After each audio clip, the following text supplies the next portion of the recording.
اگر عمر سے پہلے بال سفید ہو جائیں تو کالے کر سکتے ہیں؟ جی کر سکتے ہیں. اگر 40 سال سے پہلے بال سفید ہو جائیں تو کالے کر سکتے ہیں، کیونکہ شریعت نے جو سفید بالوں کو کالا کرنے سے منع کیا ہے تو حضرات فقہا نے اس کی جو علت بیان کی ہے وہ بالکل واضح علت ہے، وہ یہ کہ بڑھاپا چھپانا، تغییر خلق اللہ میں آتی ہے یہ چیز. تو 40 سال سے پہلے تو بال کا سفید ہونا بڑھاپے کی وجہ سے نہیں، بیماری کی وجہ سے اس کو کالے کیا جا سکتا ہے. لیکن اگر 40 سال کے بعد بال سفید ہو گئے تو اس کو بلیک کرنا جائز نہیں ہے، یعنی کلر لگا کے، خوراکیں کھا کے کوئی بلیک کر لے تو سبحان اللہ.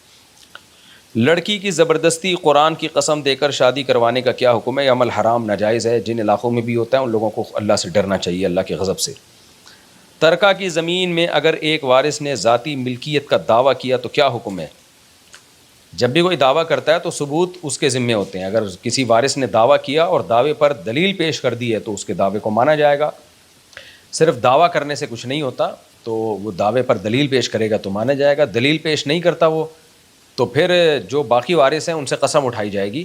وہ قسم اٹھا کے کہیں کہ بھئی ہمارے علم میں یہ بات نہیں ہے کہ یہ زمین اس کی ہے، ہمارے علم میں ایسی کوئی بات نہیں ہے. یہ قسم اٹھا لیں گے تو وہ دعویٰ خارج کر دیا جائے گا اور اس پلاٹ کو پھر وراثت میں شامل کیا جائے گا. اجتماعی قربانی کے اخراجات سے بچ جانے والی رقم کا کیا حکم ہے؟ آج کل اس میں بڑا مسئلہ ہوتا ہے. اجتماعی قربانی کی جو رقم بچ جائے گی اس رقم کو مالکوں تک واپس لوٹانا لازم ہے. وہ آپ ان کی پرمیشن کے بغیر نہ صدقہ کر سکتے ہیں نہ کسی اور خیر کے کام میں لگا سکتے ہیں.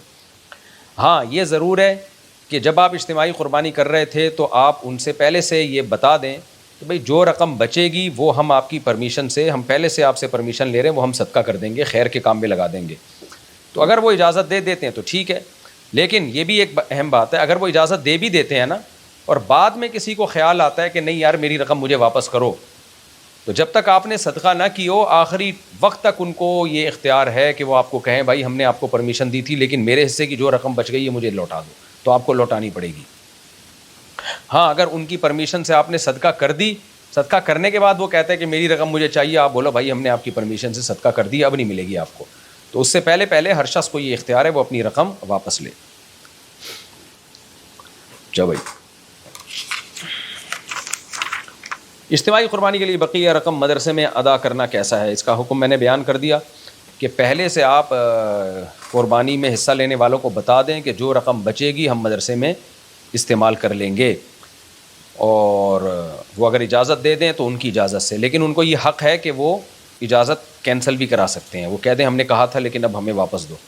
تو اگر آپ نے مدرسے میں خرچ نہیں کی ہے تو اس سے پہلے ان کو یہ رائٹ ہے کہ وہ رقم واپس لینے کا حق رکھتے ہیں. بیوی کے چچا کا بلا وجہ شوہر سے طلاق کا مطالبہ شرعی طور پر کیسا ہے؟ چچا کا بلا شوہر سے طلاق کا مطالبہ، بھائی یہ کیا بات ہوئی؟ بیوی خود طلاق کا مطالبہ کر رہی ہے کہ نہیں کر رہی ہے؟ اگر وہ نہیں کر رہی ہے تو چچا کون ہوتا ہے بھائی؟ اس معاملے میں میاں بیوی کا پرسنل معاملہ ہے. چچا کیا باپ کو بھی اجازت نہیں ہے کہ وہ اپنی بیٹی کی طلاق کا مطالبہ کرے اپنے داماد سے؟ اگر بیوی راضی ہے تو بیوی کو رہنے دیں. میاں بیوی میں تفریق ڈالنا، جدائی ڈالنا کبیرہ گناہوں میں سے گناہ ہے. نبی صلی اللہ علیہ وسلم نے فرمایا شیطان اپنا عرش پانی پہ بچھاتا ہے اور رپورٹ طلب کرتا ہے، پوچھتا ہے تم نے کیا کیا، تم نے کیا کیا. ایک کہتا ہے میں نے یہ گناہ کروایا، ایک کہتا ہے میں نے یہ گناہ کروایا. صحیح حدیث ہے، شیطان کہتا ہے کچھ بھی نہیں کروایا تو نے. ایک آ کے کہتا ہے میں نے میاں بیوی میں جدائی ڈال دی ہے، شیطان اسے گلے لگاتا ہے، بولتا تو کام کر کے آیا اصل میں. تو اتنا بڑا جرم ہے. اس لیے ہاں اگر عورت شوہر سے طلاق کا مطالبہ کر رہی ہے تو پھر اس میں دیکھا جائے گا کہ معقول ریزن ہے یا نہیں ہے. اگر معقول ریزن نہیں ہے تو اس پہ بھی نبی صلی اللہ علیہ وسلم نے وعید سنائی ہے کہ بلا وجہ عورت کا طلاق کا مطالبہ کرنا، یہ ایسی عورتوں کو منافقات میں شامل کیا گیا ہے. لیکن اگر کوئی معقول ریزن ہے تو پھر طلاق کا مطالبہ جائز ہے. باقی وہ پھر شوہر کو اختیار ہے کہ وہ طلاق دیتا ہے کہ نہیں دیتا.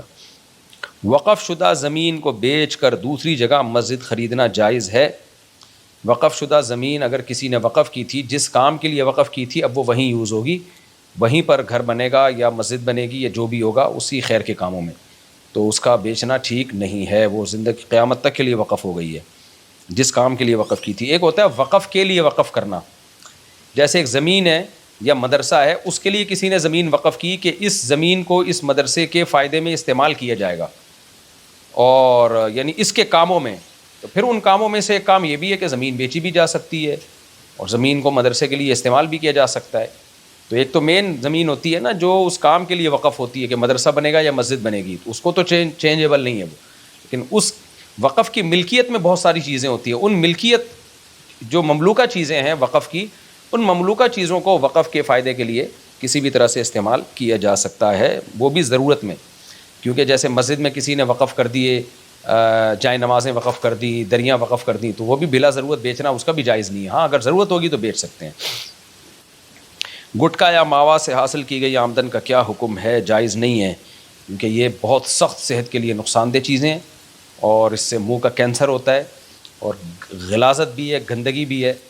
تو اس کو سگریٹ پہ قیاس نہیں کیا جا سکتا. سگریٹ کا بھی نقصان ہے لیکن اتنے خطرناک لیول کا نہیں ہے، اور نقصان بھی ہر ایک کو ہوتا نہیں ہے، لیکن گٹکا ماوا کا تو بہت زیادہ نقصان ہے.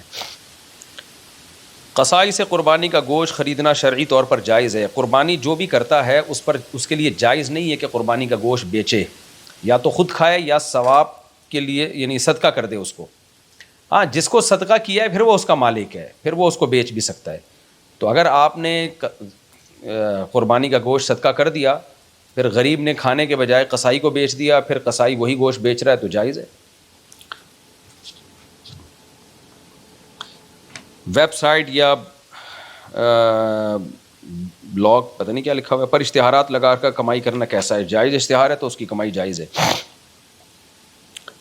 موبائل ایپ میں اشتہارات لگا کر آمدنی حاصل کرنا جائز ہے؟ جی جائز ہے. اشتہار شراب کی آمدن وغیرہ کا نہ ہو، یعنی شراب کا نہ ہو، یعنی کسی حرام چیز کو پروموٹ کرنے کا اشتہار نہیں ہونا چاہیے. غیر مسلم کو زکوٰۃ دینا جائز ہے؟ نہیں جی، غیر مسلم کو ویسے آپ جنرلی ڈونیشن دے سکتے ہیں، صدقہ خیرات دے سکتے ہیں، لیکن زکوٰۃ صرف مسلمانوں کو دی جا سکتی ہے. تصویر یا خاکے بنا کر بیچنا شرعی طور پر کیسا ہے؟ جاندار کے چہرے کی تصویر، اس کے مختلف درجات ہیں. سب سے زیادہ حرام تصویر وہ ہے جو مجسمے کی شکل میں ہو، بت کی شکل میں ہو. جیسے آج کل کپڑوں کی دکانوں پر مجسمے رکھے ہوتے ہیں، پورے چہرے کی تصویر ہوتی ہے، وہ سب سے حرام درجہ ہے. اس کے بعد وہ تصویر ہے جو ہاتھ سے بنائی جائے، چہرے، آنکھ، ناک، کان بنائے جائیں، تو یہ بھی حرام، یعنی دوسرے درجے میں سب سے حرام تصویر میں آتی ہے یہ. اس کے بعد وہ تصویر ہے جو کیمرے سے آپ لیتے ہیں اور کیپچر کرتے ہیں اور اس کا پرنٹ نکال لیتے ہیں. تو اس کے حرام ہونے میں اختلاف ہے. راجح بات یہی ہے کہ یہ بھی ناجائز ہے، لیکن چونکہ اختلافی مسئلہ ہے اس لیے اس کی حرمت کم درجے کی ہو گئی ہے. اور آخری تصویر رہتی ہے ڈیجیٹل کیمرے کی تصویر. تو اس میں تو بہت زیادہ اختلاف ہے. کچھ علماء اس کو تصویر سرے سے مانتے ہی نہیں ہیں، ہماری بھی یہی رائے ہے کہ یہ تصویر میں داخل نہیں ہے. اور کچھ علماء کہتے ہیں تصویر میں داخل ہے لیکن ضرورت اور ابتدا کی وجہ سے جائز ہے، اور کچھ اس کو ناجائز کہتے ہیں. اس میں ہماری رائے یہی ہے کہ اس کا یہ جائز ہے. اس پہ دلائل میں کئی بار ریکارڈ کروا چکا ہوں. تو خلاصہ یہ نکلا کہ سب سے زیادہ حرام درجے کی تصویر جو مجسمہ ہوتا ہے وہ ہے، اس میں چہرے کی تصویر. اس کے بعد دوسرے درجے پہ جو ہاتھ سے بنائی گئی تصویر ہوتی ہے.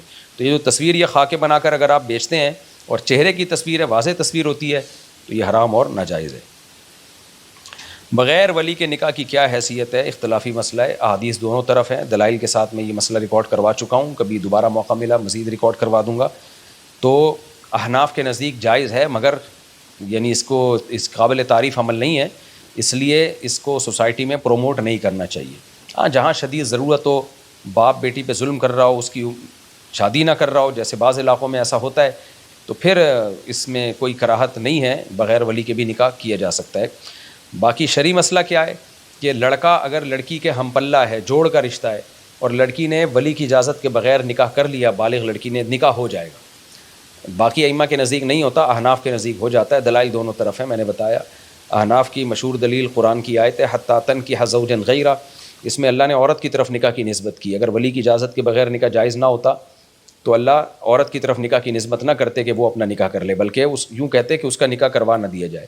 اور دوسرا بخاری کی حدیث ہے، نبی کی خدمت میں خاتون آئیں، ان عرض کیا یا رسول اللہ میں آپ سے نکاح کرنا چاہتی ہوں، تو آپ نے ان کا کسی اور سے نکاح کرا دیا. تو حالانکہ آپ نے ان سے نہیں پوچھا کہ تم ولی کی اجازت لے کے آئی ہو کہ نہیں لے کے آئی ہو. اور وہ جو حدیث ہے لا نکاح الا بولی، ولی کے بغیر نکاح نہیں ہوتا، تو اس حدیث کا ان احادیث کی روشنی میں جواب یہ ہے کہ یا تو وہ اس پر محمول ہے کہ یہ عمل قابل تعریف نہیں ہے، تو تشدیداً منع کیا ہے کہ شریف خاندانوں میں ایسا نہیں ہوتا. جیسے حدیث میں آتا ہے نا لا ایمان لمن لا عہد له، جو معاہدہ کر کے توڑ دے اس کا ایمان ہی نہیں ہے. تو یہ تھوڑی کہ وہ کافر ہو جائے گا، بلکہ حدیث کا مطلب ہے کامل درجے کا ایمان نہیں ہے. تو نکاح پراپر خاندانوں میں، اچھے خاندانوں میں ماں باپ کی یعنی باپ کی اجازت سے ہی ہوتا ہے. تو اس کی حوصلہ شکنی کی گئی ہے. یا ولی سے مراد یہ ہے کہ ولی سے باپ مراد نہیں, یہ خود وہ شخص مراد ہے, یعنی وہ عورت اس کی مرضی سے نکاح نہیں ہو سکتا, کیونکہ ولی کی یہ جو مصداق ہے کہ باپ یا بھائی وغیرہ, یہ مصداق ولی کا ایک مصداق ہے, لیکن ولی کسی بھی چیز کے متولی کو بھی ولی کہا جاتا ہے. تو لا نکاح الا بولی کا مطلب یہ ہو گیا دوسرے دلائل کی روشنی میں کہ جو بھی کسی چیز کا متولی ہے اس کی پرمیشن کے بغیر اس کا نکاح نہیں ہو سکتا. تو اب کہنے کے حد تک تو یہ حدیث میں تعویل ہے, لیکن یہ حدیث میں تعویل حدیث ہی کی وجہ سے کی ہے, یہ صرف رائے برائے رائے نہیں ہے, دوسری احادیث اور قرآن کی آیت کی وجہ سے کی ہے. تو دلائل دونوں طرف فقہا کا کام ہوتا ہے, اس موضوع سے متعلق تمام دلائل کو سامنے رکھ کر وہ فیصلہ کرتے ہیں. بہرحال اختلافی مسئلہ ہے, امام شافعی امام احمد کے نزدیک نہیں ہوتا نکاح, امام حنیفہ نے ان دلائل کی روشنی میں فتویٰ دیا ہے کہ نکاح ہو جائے گا, لیکن بہرحال یہ قابل تعریف نہیں ہے. اس ضرورت کے وقت اس فتوے سے فائدہ اٹھانا چاہیے, اور ضرورت کیا ہے, جب باپ ظالم ہو. خفیہ نکاح جائز ہے یا نہیں ہے؟ دیکھیں, دو گواہوں کی موجودگی میں جب نکاح ہو گیا تو وہ خفیہ رہا نہیں ہے نا, دو بندے گواہ بن چکے ہیں, دو مسلمان, تو اس لیے نکاح خفیہ ہو ہی نہیں سکتا, کم سے کم دو گواہ ہوتے ہیں اس پہ. ہاں یہ الگ بات ہے کہ اس کو اعلان کر کے دنیا کو بتایا نہیں, دو گواہوں کو پتہ ہے باقی دنیا میں کسی کو نہیں پتہ, تو اس عمل کو قابل تعریف بہرحال نہیں کہا جائے گا, کیونکہ یہ بدگمانی کا اس سے موقع ملتا ہے. بدگمانی کا موقع یہ کہ آپ پکڑے گئے تو آپ کہہ رہے ہیں کہ میری بیوی ہے, اب لوگ کہیں گے ہو سکتا ہے تم نے گرل فرینڈ رکھی ہوئی ہو اور جب پکڑے گئے تو بیوی بول دیا اس کو. تو اس لیے حدیث میں حکم یہ ہے کہ اعلن النکاح, نکاح علی الاعلان کیا کرو, ساری دنیا کو بتاؤ یہ میری بیوی ہے. تو یہ قابل ترغیب عمل ہے یہ, یعنی اعلان کر کے نکاح کرنا. تو اس لیے چھپن چھپائی کھیلنا, اس کے سائیڈ ایفیکٹ بہت زیادہ ہیں. دوسرا نقصان اس میں یہ ہوتا ہے کہ آپ نے چپکے سے بس دو گواہوں کو بتایا, کسی کو پتہ نہیں ہے.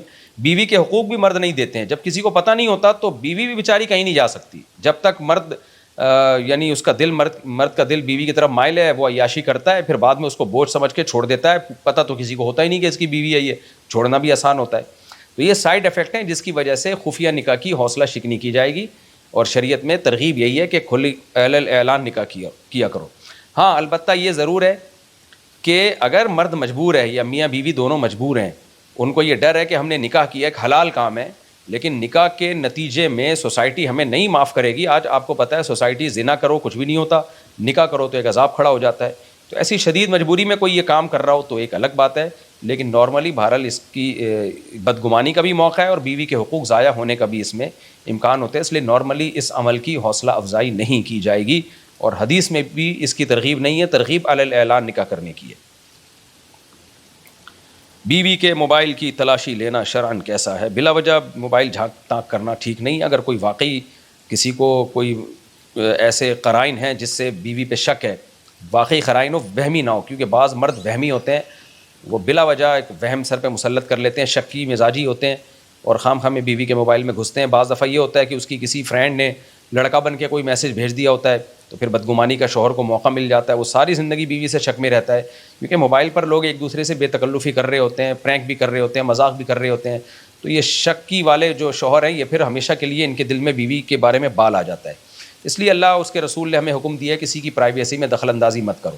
لیکن اگر واضح قرائن ہیں, آپ کو واقعی قرائن سے پتہ چل گیا, کچھ اندازہ ہو گیا, غالب گمان ہو گیا کہ بیگم کے ایٹیٹیوڈ اور اسٹائل کچھ ٹھیک نہیں ہے, تو پھر اس کے موبائل میں گھسنے میں کوئی حرج نہیں ہے, تاکہ بڑے نقصان سے آپ اپنے آپ کو بچائیں. تو جواب کا خلاصہ یہ نکلا کہ بلا وجہ اپنی بیویوں کے موبائلوں میں نہ گھسیں, شریعت نے ہمیں بدگمانیوں سے منع کیا ہے.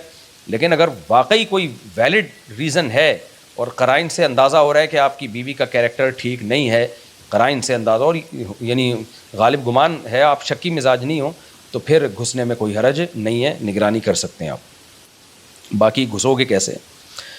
قرض واپس کرنے سے ٹال مٹول کی صورت میں شریعت کا کیا حکم ہے؟ نبی صلی اللہ علیہ وسلم نے ارشاد فرمایا, صحیح حدیث ہے, مطل الغنی یہ ظلم, جو آدمی قرض کی رقم واپس لوٹا سکتا ہے پھر بھی نہ لوٹائے تو وہ ظالم ہے, ظلم ہے, اور ظلم قیامت کے دن اندھیروں کی شکل میں ہوگا.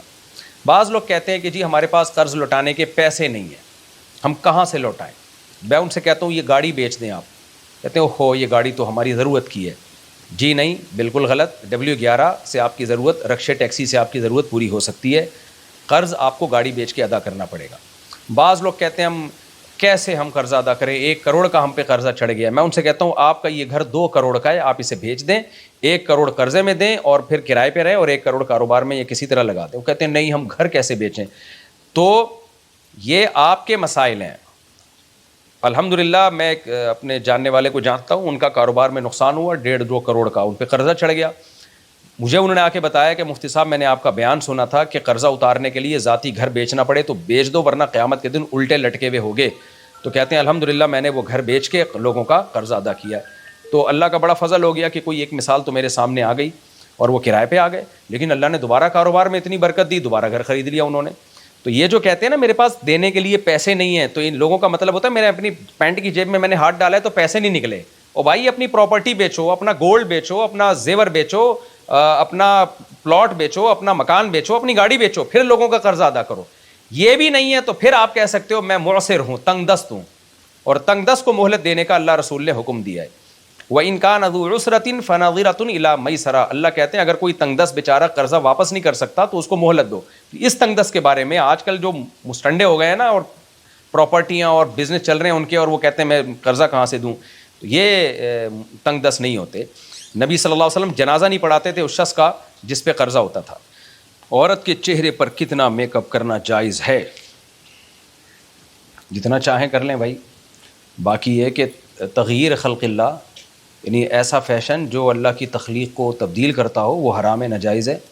جیسے آئی بروز بنانا, یا دونوں دانتوں کے درمیان گیپ پیدا کرنے کے لیے دانت گھسوا دینا, یا ایسے بال بنانا جو آگے کوہان کی طرح بال نکلے ہوئے ہوں, یہ سب چیزیں ناجائز ہیں. لیکن جو میک اپ ہوتا ہے وہ تو میک اپ ہے, وہ جائز ہے. غیر مسلم کمپنی میں ملازمت کی شرعی حیثیت کیا ہے؟ جائز ہے اگر آپ کے ذمے جو کام لگا ہے وہ حرام نہ ہو. غیر مسلم کمپنی میں اگر آپ کے ذمے شراب بیچنا ہے تو وہ تو مسلم کمپنی میں بھی حرام ہے. تو اسلام اس کو نہیں دیکھتا کہ آپ غیر مسلم کمپنی میں ہیں یا مسلم کمپنی میں. اسلام یہ دیکھتا ہے کہ آپ جو کام کر رہے ہیں وہ حلال ہے یا حرام, یعنی جو پروڈکٹ بیچ رہے ہیں یا بیچنے میں تعاون کر رہے ہیں وہ کام جائز ہے یا ناجائز ہے. سسرال والے ظالم ہوں اور شوہر بھی ظالم ہو تو کیا کرنا چاہیے؟ زندگی گزارنی چاہیے یا ڈیورس لے لینی چاہیے؟ دیکھیں ہمیشہ زندگی اس اصول پہ گزاری جاتی ہے کہ بڑی مصیبت سے بچنے کے لیے چھوٹی مصیبت کو برداشت کیا جاتا ہے. یہ دنیا جنت کسی کے لیے بھی نہیں ہے. ایسا کوئی بھی نہیں ہو سکتا کہ ہر آدمی ہر عورت بالکل ہنسی خوشی زندگی گزار رہی ہو, کوئی زندگی میں کوئی ٹینشن ہی نہ ہو, ایسا نہیں ہو سکتا. ہمیشہ اس اصول پہ زندگی گزاری جاتی ہے کہ 2 غم میں سے بڑا غم کون سا ہے. تو سسرال یا شوہر ظالم ہے تو آپ اگر ڈیورس لیں گی تو کوئی ٹھکانہ ملے گا آپ کو؟ لڑکیاں فوراً کہتی ہیں ہم جاب کریں گے. آپ کا کیا خیال ہے جاب کرنے کے بعد آپ کی عزت محفوظ رہے گی؟ جب ملازمت میں لوگوں کو پتہ چلتا ہے نا یہ لڑکی ڈیورس طلاق یافتہ ہے تو شادی وادی کوئی نہیں کرتا, اس کی عزت سے کھیلتے ہیں لوگ. اب لبرل انٹیاں تو کہیں گی کیا ہو گیا عزت سے کھیل لیا. تو بھائی اسلام کی نظر میں یہ بہت بڑا جرم ہے, عورت کی بہت بڑی توہین ہے یہ کہ کوئی نکاح کے بغیر اس کے قریب آئے. تو اس لیے آپ خود یہ فیصلہ کریں کہ رہنے میں زیادہ نقصان ہے یا علیحدگی میں زیادہ نقصان ہے. اگر رہنے میں کم نقصان ہے, علیحدگی میں زیادہ نقصان ہے تو پھر رہ لیں, آپ گزارا چلائیں, دنیا مسافر خانہ ہے. اور اگر علیحدگی میں آپ کو زیادہ یعنی کم نقصان ہوگا, رہنے میں زیادہ نقصان ہے, تو پھر علیحدگی کی طرف جائیں آپ. یہ جب مان لیا جائے کہ شوہر اور سسرال واقعی ظالم ہیں بھی, تو بہتر یہی ہے کہ آپ اپنے خاندان کے بڑوں کو بیچ میں ڈالیں, وہ دونوں طرف کی بات سن کے فیصلہ کریں کہ واقعی وہ ظالم ہیں بھی یا نہیں ہے. بعض دفعہ ہم ناسمجھی میں کسی کے عمل کو ظلم سمجھ رہے ہوتے ہیں, حالانکہ وہ ہوتا نہیں ہے. بعض مرد یہ سمجھتے ہیں کہ بیوی ظالم ہے, لیکن سمجھدار آدمی ان کو سمجھائے تو پھر پتہ چلتا ہے کہ بھائی بیوی ظالم نہیں ہے, یہ تو عین عادل ہے. تو اس لیے خود یہ فیصلہ نہ کریں, سمجھدار لوگوں کو بیچ میں ڈالیں, وہ دونوں کی بات سنیں, پھر وہ فیصلہ کریں واقعی ظالم ہے, تو پھر اس کے بعد وہ اصول ہے جو میں نے آپ کو بتایا ہے. بعض لوگ کہتے ہیں کہ جمعرات کو یا عید کے موقع پر مردوں کی روحیں آتی ہیں, کیا یہ ممکن ہے؟ مردوں کی روحیں آتی ہیں, کیا یہ ممکن ہے انسان مر جائے اس کی روح دنیا میں آئے گی؟ نہیں جی, روحیں جب چلی جاتی ہیں تو پھر وہ دنیا میں نہیں آتی, وہ وہیں رہتی ہیں, ان کو وہیں رہنے دیں, دنیا میں نہیں آئیں گی وہ. آپ جمعرات یا عید کو نہیں آتی, وہ اپنا قبر میں ہی رہتی ہیں. میرے شوہر کا انتقال ہو گیا, میں جو بھی عبادت کرتی ہوں اس میں اپنے شوہر کی نیت بھی کر لیتی ہوں, تو کیا ان کو ثواب پہنچے گا؟ اللہ سے اچھی امید ہے کہ انشاءاللہ ثواب پہنچ جائے گا. باقی بہتر یہی ہے کہ آپ شوہر کے لیے دعا مانگا کریں, مغفرت کی اور صدقات و خیرات کیا کریں, یہ زیادہ افضل ہے. اچھا، روزے میں ہینڈ پریکٹس کرنے سے کفارہ لازم ہوتا ہے؟ روزہ ٹوٹ جاتا ہے اور رمضان کا روزہ ہے تو گناہ کبیرہ ہے یہ، کیونکہ روزہ توڑ دیا آپ نے، لیکن اس سے کفارہ لازم نہیں ہوتا اور قضا بھی واجب ہوتی ہے۔ اگر والد صاحب کا انتقال ہو جائے اور والد صاحب پر کافی سارا قرضہ ہو تو کیا وہ قرض اولاد کے ذمے ہے؟ اگر والد صاحب نے وراثت چھوڑی ہے اتنی کہ جس سے وہ قرض ادا ہو سکتا ہے تو آپ کے ذمے ہے کہ وراثت میں سے قرض ادا کریں، لیکن اگر والد صاحب نے کچھ چھوڑا ہی نہیں ہے تو پھر آپ کے ذمے نہیں ہے۔ دے دیں تو اچھی بات ہے، نہیں دیں تو کوئی گناہ نہیں ہوگا، بس وہ پھر قیامت کے دن ابا جانے اور قرض جنہوں نے دیا تھا وہ جانے۔ بار بار زنا کرنے والے مرد کی معافی کا کیا طریقہ ہے؟ بار بار توبہ کرے وہ، اور ہر دفعہ عزم کرے، پکا ارادہ کرے آئندہ نہیں کروں گا، اور گناہ سے بچنے کے اسباب بھی اختیار کرے۔ بعض دفعہ لوگ گناہ کر کے توبہ کرتے ہیں لیکن پھر انہی گناہ کے مواقع پہ جا رہے ہوتے ہیں۔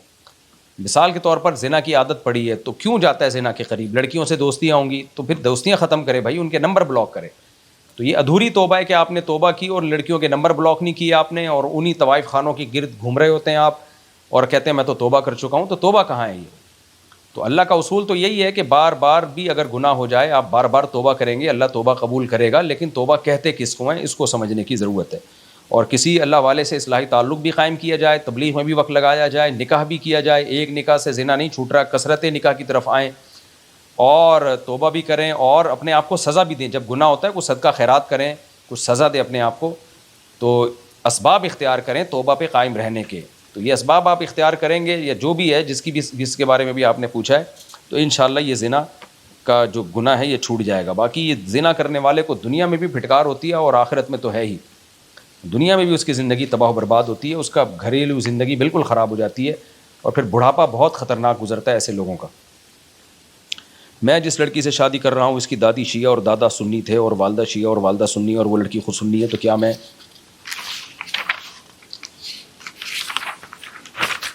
اس سے شادی کر سکتا ہوں؟ آپ سنی ہے، لڑکی بھی سنی ہے، تو شادی کر لیں بھائی، کوئی حرج نہیں ہے۔ اگر کوئی لڑکا کسی لڑکی کے ساتھ زبردستی زنا کرے تو کیا اس لڑکی پر بھی حد لگے گی، اور اس لڑکے کی شرعی سزا کیا ہے؟ کوئی زبردستی کرے تو حد نہیں ہوتی لڑکی پہ، پھر حد صرف لڑکے پہ جاری ہوتی ہے۔ اگر کنوارا ہے تو 100 کوڑے مارے جائیں گے، شادی شدہ ہے تو اس کو رجم کیا جائے گا۔ لیکن زبردستی کا مطلب کیا ہوتا ہے؟ تو عورت کی مرضی کے بغیر اس کے ساتھ زنا کر لینا بہت مشکل ہوتا ہے۔ بہرحال اگر واقعی زبردستی ہوئی ہے تو پھر اس میں عورت پر گناہ نہیں ہے، قرآن میں یہ مسئلہ صاف ہے۔ لا تکرہوا فتیاتکم علی البغاء ان اردنا لا تکرہوا فتیاتکم علی البغاء ان اردنا تحصنا لتبتغوا عرض الحیات الدنیا۔ اگر انسان مر جائے اور اسے فوراً دفنایا نہ جائے تو کیا اس کا حساب و کتاب وہیں شروع ہو جاتا ہے؟ جی ہاں، یہ جو قبر میں دفنانے کا حکم ہے، اور یہ جو حدیث میں آتا ہے کہ قبر کا عذاب، قبر میں سوال جواب ہوتا ہے، تو اس قبر سے برزخی قبر مراد ہے۔ اگر کسی کو اس مٹی میں دفن کر دیا گیا تو یہاں ہوگا، اگر پانی میں ڈال دیا گیا تو پانی میں ہی حساب و کتاب شروع ہو جاتا ہے۔ تبھی قرآن میں آتا ہے اغرقوا فادخلوا نارا، نوح علیہ السلام کی قوم کو غرق کیا گیا اور آگ میں داخل کر دیا گیا۔ اور فرعون کے بارے میں بھی آتا ہے کہ فرعون کو اللہ نے تباہ کیا اور داخل کہاں کیا؟ آگ میں، تو اس کے لیے قبر کا عذاب پانی میں ہی شروع ہو گیا تھا۔ تو اگر کسی کو دفنایا جائے تو دفنانے کے بعد قبر میں نہیں دفنایا جائے تو جہاں ہو وہیں پر ثواب اور عذاب اور حساب و کتاب شروع ہو جاتا ہے۔ اللہ تعالی ہمیں برزخ کے عذاب سے محفوظ فرمائے۔ ہم نے اپنی شادی پر اپنے دوست سے 20,000 روپے ہدیہ لیے، اب جب اس کی شادی ہوگی تو ہم 1500 دیں گے، کیا یہ بھی سود میں آتا ہے؟ جی بالکل سود میں آتا ہے۔ وجہ اس کی یہ کہ جو شادی بیاہ کے موقع پہ لین دین ہوتا ہے، اس میں اکثر 100% نہیں، اکثر یہی ہوتا ہے کہ ہم اتنا دے رہے ہیں، تو کہنے کو تو وہ ہدیہ ہوتا ہے لیکن اصل میں ہوتا ہے ہماری جب شادی ہوگی تم نے لوٹانے ہیں۔ تو حضرات فقہاء نے مسئلہ بیان کیا، العبرۃ للمعانی لا للالفاظ، شریعت مقصد کو دیکھتی ہے، آپ کے الفاظ کو نہیں دیکھتی۔ مثال کے طور پر آپ کہتے ہیں موبائل میں نے آپ کو 1 لاکھ روپے میں ہدیہ دیا، تو ہے تو ہدیہ، لیکن 1 لاکھ روپے میں دے رہے ہو تو یہ خرید و فروخت ہے، یہ بیع و شراء ہے، تو ہدیہ نہیں ہے یہ، آپ کے ہدیہ کہنے سے ہدیہ نہیں بن جائے گا وہ۔ تو اسی طرح جب یہ نیوتا کی رسم ہے، یہ دیا جاتا ہے شادی میں، فلانے کی شادی پہ اتنا باقاعدہ لکھا جاتا ہے، ایک ایک کا نام ہوتا ہے، فلاں نے اتنے دیے تھے، جب اس کی شادی ہوگی تو ہمیں بھی دینے پڑیں گے، تو یہ ایک طرح کا قرضہ ہی ہے، اس لیے یہ جائز نہیں ہے۔ تو اس لیے اس رسم کو ختم کرنے کی کوشش کریں، اور اگر کسی نے گفٹ دینا ہی ہے تو دے کے بھول جائے، یہ نہ ہو کہ مجھے یہ واپس کرے گا، اس کو بتا دے بھائی واپس نہیں چاہیے۔ اور ویسے بھی جب آپ 2 3 4 شادیاں کریں گے تو لوگ آپ کو گفٹ دینا ویسے ہی چھوڑ دیں گے، لوگ بولیں گے ہماری ایک پہ اس نے 500 دیے تھے اور جب اس کی ہو رہی ہے تو ہمیں 4 دفعہ دینے پڑ رہے ہیں، تو ریٹ بڑھ جائیں گے, سارا بیلنس آؤٹ ہو جائے گا. تو 4 شادیوں کا ایک بڑا فائدہ یہ بھی ہے کہ اس سے یہ رسم انشاءاللہ ختم ہو جائے گی. کیا جس لباس کا پہننا جائز نہیں ہے اس لباس کا بیچنا بھی جائز نہیں ہے, جیسے عورتوں کے چھوٹے کپڑے وغیرہ؟ دیکھیں, خواتین کے چھوٹے کپڑے بیچنا جائز ہے, ہاں عورت کے لیے چھوٹے کپڑے پہننا جائز نہیں ہے. اب سوال پیدا ہوتا ہے جب اس کے لیے یہ لباس پہننا جائز نہیں ہے تو پھر بیچنے والے کے لیے بیچنا کیسے جائز ہو گیا؟ دیکھیں, بیچنے والے کی طرف جو نسبت ہوگی نا وہ یہ ہوگی کہ اس نے اتنا حصہ کور کرنے کا انتظام کیا ہے. باقی عورت باقی جسم اگر نہیں چھپا رہی ہے تو اس عورت کا اپنا قصور ہے یہ. یعنی دکاندار نے تو انتظام کر دیا, بھائی اتنا حصہ کور کرنے کا تو میں نے انتظام کیا, باقی بھی تم کر لو. تو وہ اگر عورت نہیں کر رہی ہے تو اس میں عورت کا قصور ہے. تو اس لیے کپڑے چاہے چھوٹے ہوں بڑے ہوں وہ بہرحال بیچنا جائز ہے اور ان کی آمدن بھی جائز ہے. مفتی صاحب, مرد اپنی اصلاح کسی بھی اللہ والے کی صحبت میں رہ کے کروا سکتے ہیں, خواتین اس معاملے میں کیا کریں, اپنی اصلاح کیسے کروائیں؟ خواتین بھی کسی بزرگ اللہ والے سے اصلاحی تعلق قائم رکھیں. باقی خواتین کا کسی بزرگ کی خانقاہ میں فزیکلی رہنا ضروری نہیں ہے, بلکہ اس کی اجازت بھی نہیں ہے. وہ صرف اصلاحی تعلق قائم کریں, فون پہ ان سے بات چیت کر لیا کریں, ان کے بیانات میں آیا کریں. جو بات چیت کا مطلب ضروری بات چیت, کہ کوئی اصلاح سے متعلق کوئی بات پوچھنی ہو تو ان سے پوچھ لیا کریں. اور یہ صدیوں سے سلسلہ چلا آ رہا ہے.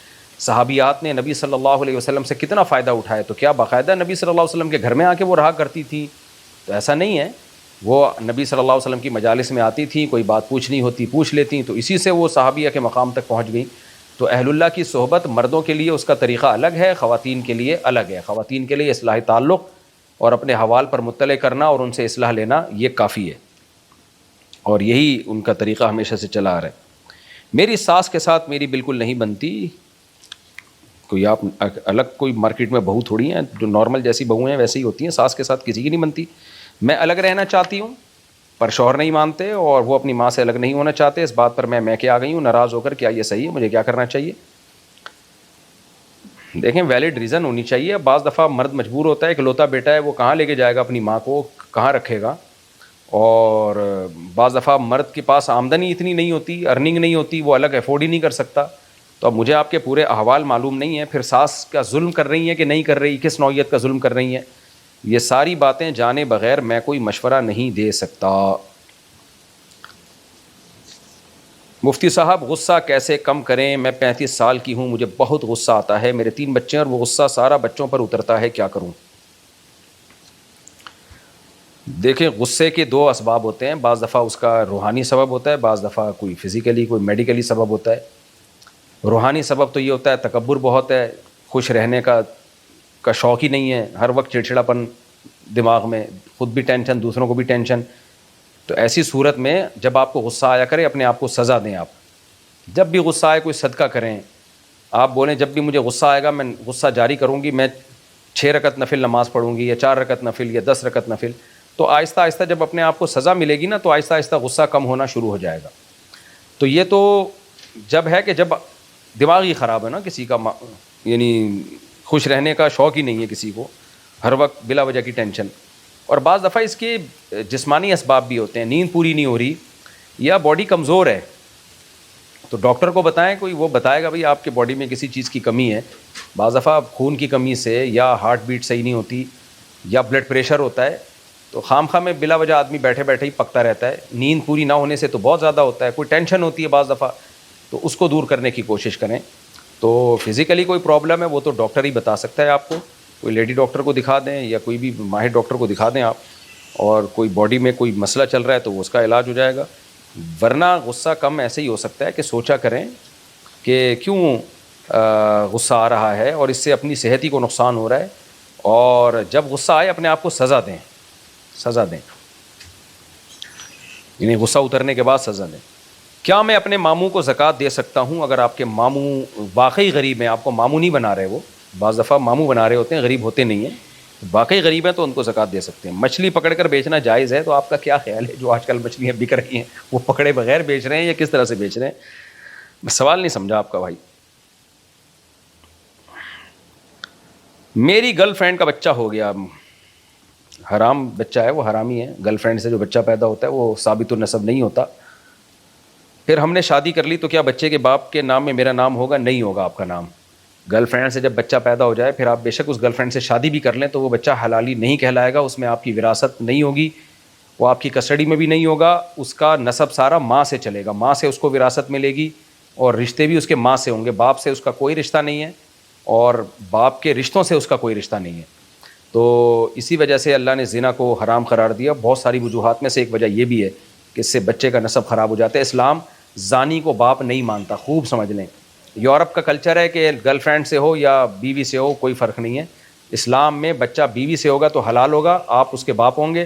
گرل فرینڈ سے ہو گیا تو آپ اس کے باپ نہیں ہیں, نہ اس کی وراثت آپ کو ملے گی نہ آپ کی وراثت اس کو ملے گی, نہ آپ اس کو اپنا نام دے سکتے ہیں, اس کو ماں کا نام دیا جائے گا.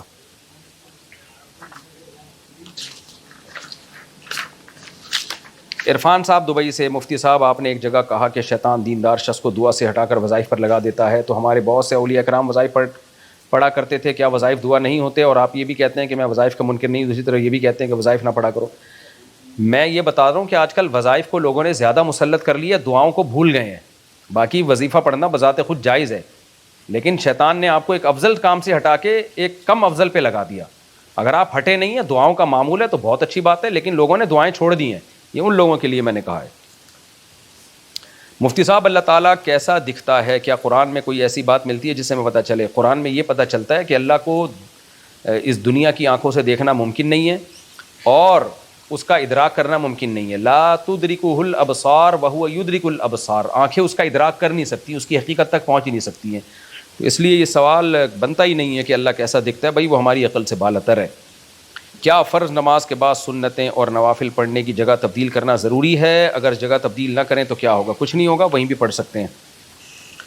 محمد سلمان منصوری صاحب امروہہ سے, اگر کوئی مرد کان میں سونے کی بالی پہنے اور اس کا یہ عقیدہ ہو کہ اس سے فلاں بیماری نہیں ہوتی تو یہ عقیدہ رکھنا کیسا ہے؟ یہ شرک تو نہیں ہے؟ شرکی عقیدہ ہے, یہ شرک تو نہیں ہے لیکن عقیدہ بہرحال شرکی ہے یہ.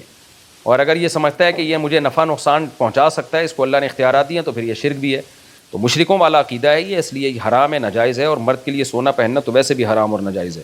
ڈبل گناہ ہوگا, ایک غلط عقیدے کا اور دوسرا سونا پہننے کا. اور ایسے لوگوں کو نقصانات بھی بہت زیادہ ہوتے ہیں. خواتین حمل روکنے کے لیے جو دوا لیتی ہیں, اس سے کیا گناہ ہوتا ہے؟ حمل روک کیوں رہی ہیں؟ اصل سوال یہ پوچھنے کا ہے کہ حمل روکنا جائز ہے یا نہیں ہے. تو پھر وہ اس کے لیے تو مختلف طریقے ہیں, دوا بھی استعمال ہوتی ہے اور بھی بہت سارے طریقے جو ڈاکٹر بتاتے ہیں. تو اصل سوال یہ ہے کہ دوا استعمال کر کیوں نہیں ہے, حمل روکنے سے مقصد کیا ہے؟ تو حمل روکنے کا مقصد اگر یہ ہے کہ بچے زیادہ ہوں گے تو لوگ کیا کہیں گے؟ لوگ کہیں گے اور کوئی کام نہیں ہے, جس طرح کے لوگ طنز کر رہے ہوتے ہیں نا, خود بھی حالانکہ پیدا ہوئے ہوتے ہیں, ان کی ماؤں نے بھی ان کو پیدا کیا ہوتا ہے.